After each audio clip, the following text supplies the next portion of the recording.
জনাব তারেক রহমান বাংলাদেশে ফেরত এসে বলেছিলেন যে তার একটা পরিকল্পনা আছে। এখন এই যে একটা স্বাধীন সাংবিধানিক প্রতিষ্ঠান হিসেবে নির্বাচন কমিশনকে চাপ প্রয়োগ করা, এটা কি তার পরিকল্পনার অংশ কিনা?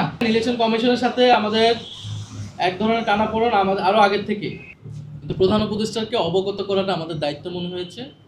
উনি বলবেন এই বিষয়গুলো ওনারা খতিয়ে দেখবেন এবং উনি পরবর্তীতে এটা জানাবেন আমাদেরকে, জনগণকে, যে এই বিষয়গুলোর সত্যতা কেমন, সরকারের করণীয় কি। বিশেষত আমরা গণভোটের কথাটা জোর দিয়ে বলেছি যে গণভোটে জাতীয় নাগরিক পার্টি কিন্তু সবচেয়ে বেশি ইফোর্ট দিয়ে হ্যাঁ পক্ষে প্রচারণা করতেছে।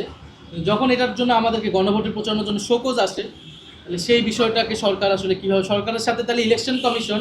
পদ্মা সেতু, মেট্রো রেল এবং এলিভেটেড এক্সপ্রেসওয়ে নির্মাণের গর্বিত অংশীদার বসুন্ধরা সিমেন্ট। একটা প্রতিষ্ঠান সরকারের সাথে কিন্তু একটা সাংঘর্ষিক অবস্থানে যাচ্ছে। আর প্রথম প্রশ্নটা আপনার কি ছিল? না, ইলেকশন কমিশন দেখেন, ইলেকশন কমিশনের সাথে আমাদের এক ধরনের টানাপোড়েন আমাদের আরও আগের থেকে, আমাদের মার্কা নিয়ে অনেক ধরনের টানাপোড়েন ছিল, কিন্তু সেটা ছিল আমাদের একটা দলীয় বিষয়। এই জন্য এটাতে কিন্তু আমরা খুব বেশি স্ট্রিক্ট পজিশনে যাইনি, শেষ পর্যন্ত আমরা মেনে নিয়েছি বা একটা সমঝোতায় এসেছি। কিন্তু এখন যেটা ইলেকশন, এটা বাংলাদেশের ভবিষ্যতের প্রশ্ন, গণতন্ত্রের প্রশ্ন এবং জনগণের জীবন, বাংলাদেশের আগামীর ভবিষ্যৎ সব কিছু নির্ভর করতেছে এই ইলেকশনের উপর, এবং অনেকগুলো রাজনৈতিক দলের সাথে এটা সংশ্লিষ্ট। এটা তো শুধু আমাদের এক কথা না। ফলে ইলেকশন কমিশন যদি সবার আস্থা অর্জন করতে না পারে, তাহলে তো আমরা কিভাবে ইলেকশন কমিশন থেকে আশা করবো? তবে আমরা আশা করতে চাই যে ইলেকশন কমিশন সুষ্ঠু নির্বাচন দিবে। কিন্তু গতকালকে যা ঘটছে, পুরো বাংলাদেশের মানুষ এটা দেখছে যে একটা ছাত্র সংগঠন সে গুন্ডা বাহিনীর মতো ইলেকশন কমিশনের সামনে যা বসে রয়েছে, তাদের সিনিয়র নেতৃবৃন্দ গিয়ে রায়ের আগে যে তাদের সাথে মিটিং করে তাদের পক্ষে রায় নিয়ে আসতেছে। তাহলে এটা কি বার্তা দিতেছে? এবং একটা সংবিধানের ভুল ব্যাখ্যা ইলেকশন কমিশন দিয়ে দিতেছে। ফলে এই ধরনের হঠকারী কাজ ইলেকশন কমিশন যাতে না করে, ইলেকশন কমিশন যদি মনে করে বাংলাদেশে একটাই দল আছে, তাহলে কিন্তু ইলেকশন কমিশন ভুল ভাবতেছে।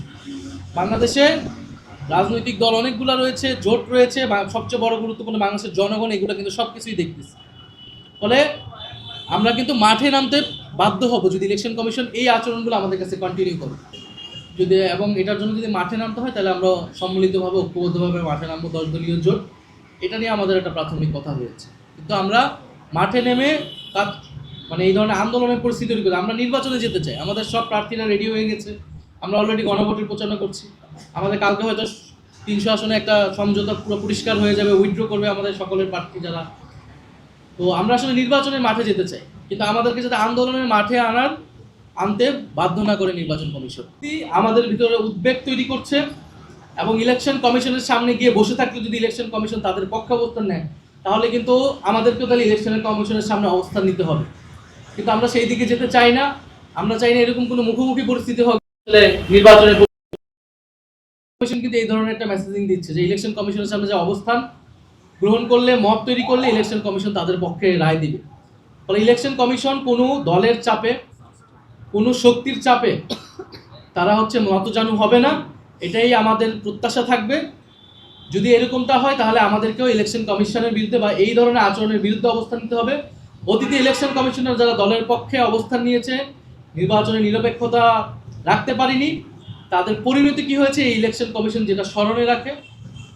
আরেকটি বিষয় আমরা বলবো যে রাজনৈতিক দল হিসেবে আমাদের প্রত্যেকেরই কিন্তু দায়িত্ব রয়েছে এই নির্বাচনটা যাতে সুষ্ঠু হয়, সংস্কারের পক্ষে যাতে হ্যাঁ ভোট পড়ে, এবং আমরা যাতে সবাই দায়িত্বশীল আচরণ করি। কিন্তু রাজনৈতিক দল হিসেবে কিন্তু বিএনপির থেকে আমরা এই দায়িত্বশীল আচরণ পাচ্ছি না। জনাব তারেক রহমান বাংলাদেশে ফেরত এসে বলেছিলেন যে তার একটা পরিকল্পনা আছে। এখন এই যে একটা স্বাধীন সাংবিধানিক প্রতিষ্ঠান হিসেবে নির্বাচন কমিশনকে চাপ প্রয়োগ করা, এটা কি তার পরিকল্পনার অংশ কিনা, এটা কিন্তু জনগণের মনে প্রশ্ন তৈরি হচ্ছে। মিডিয়াকে নিয়ন্ত্রণ করে, এটা কি তার পরিকল্পনার অংশ কিনা, এটা কিন্তু জনগণের মধ্যে প্রশ্ন তৈরি হচ্ছে। নির্বাচনকে একদিকে হেলে ফেলানো, প্রশাসনকে চাপ প্রয়োগ করা, নির্বাচনে যাতে প্রশ্নবিদ্ধ হয়, গণভোটে যাতে নায়ের পক্ষে পড়ে, এগুলো তার পরিকল্পনার অংশ কিনা, এটা কিন্তু আমাদের মধ্যে, সবার মধ্যে কিন্তু প্রশ্ন তৈরি হচ্ছে। ফলে যদি তার পরিকল্পনা এটা থাকে যে এই নির্বাচন নিরপেক্ষভাবে হবে না এবং ভোট কেন্দ্র দখল হবে, একটা প্রশাসন দলীয়করণ হবে, ইলেকশন কমিশনকে চাপ দিয়ে তার নিজের দলের পক্ষে রায় নিয়ে আসবে, তাহলে কিন্তু জনগণ এই জিনিসটা মেনে নেবে না, বাংলাদেশের তরুণ সমাজ এই বিষয়টা মেনে নেবে না।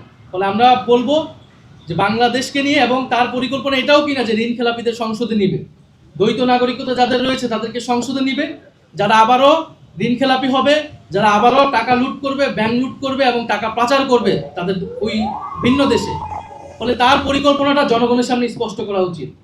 এবং আমরা আমাদের সবার পরিকল্পনা, সবার ভীষণ এই নতুন বাংলাদেশ নিয়ে, এই নির্বাচনকে নিয়ে আমাদের যে স্বপ্ন, জনগণের স্বপ্ন, আমরা কিন্তু সবকিছু স্পষ্ট করছি।